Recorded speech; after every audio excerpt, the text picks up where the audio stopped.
I thank the member for Gellibrand, and the question is that this motion be agreed to, and I call the member for Rankin. Thanks very much, Deputy Speaker. I'm proud to stand here in the House of Representatives to celebrate a great Australian life.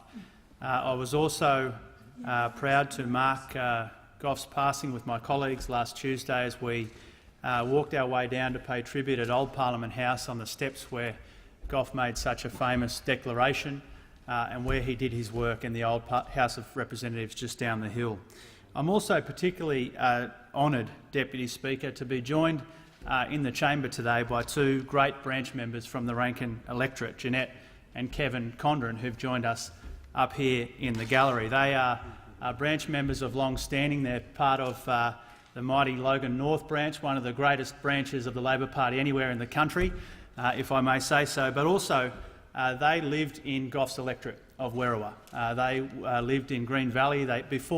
When Gough was the member for Werriwa, but before he was the Prime Minister, they used to drink beer with him at the Mount Pritchard Workers' Club in Gough's electorate when Jeanette was a steward for the ETU and Kevin for the AWU. They used to spend time with Gough in that time when he was their MP before he was our Prime Minister.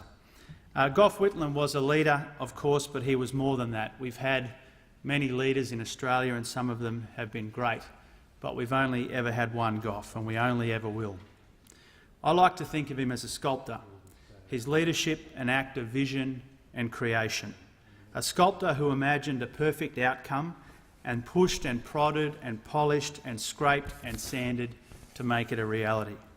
Like other sculptors, the big man's masterpieces were subject to the criticism of those with smaller minds and smaller motivations. Sculpting required him to get his hands dirty as well. He was not too good or too pure for that. At times, his was an untidy creation.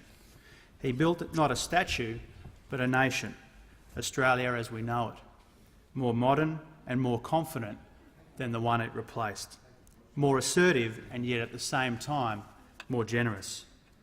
It wasn't a statue that he sculpted, of course, not a monument, but a movement, a mission, one that inches forward still today. A movement and a mission that finds new purpose in constitutional recognition of our Indigenous brothers and sisters, in marriage equality, in an Australian republic, in equal pay for equal work, in universal health care, in affordable education and in needs-based school funding. Whenever we need to maintain our rage and enthusiasm, and wherever one Australian is treated less fairly than another. Deputy Speaker, there is hardly an aspect of the modern Australian nation that Whitlam did not play a role in imagining and creating.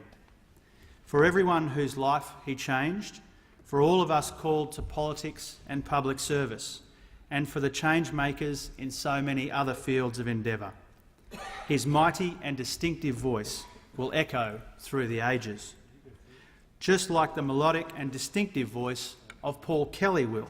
And in his famous tribute, Kelly sings of Whitlam, 8 years went by, 8 long years of waiting, till one day a tall stranger appeared in the land. And he came with lawyers and he came with great ceremony, and through Vincent's fingers poured a handful of sand. That is one of the truly great Australian songs, real goosebump material, and it's about Gough.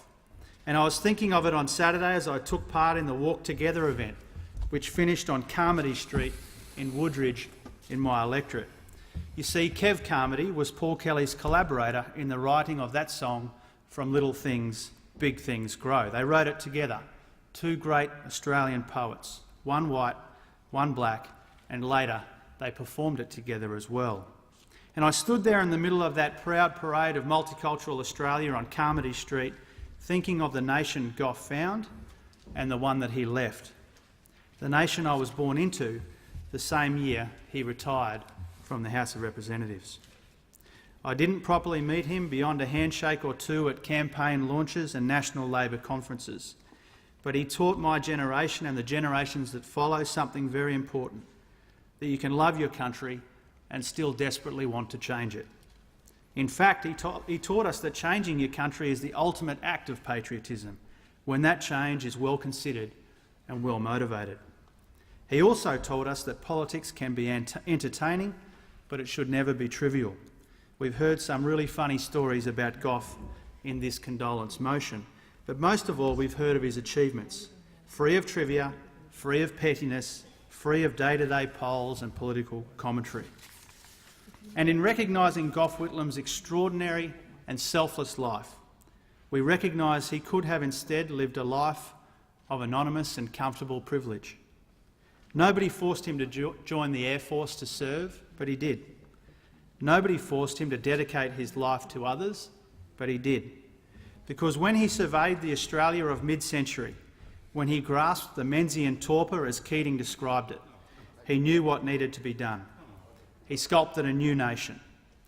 Every Australian is strengthened by that creation, that contribution, and his life. And I can only imagine how proud his family are of him, we all are, as they lay the great man to rest in eternal peace.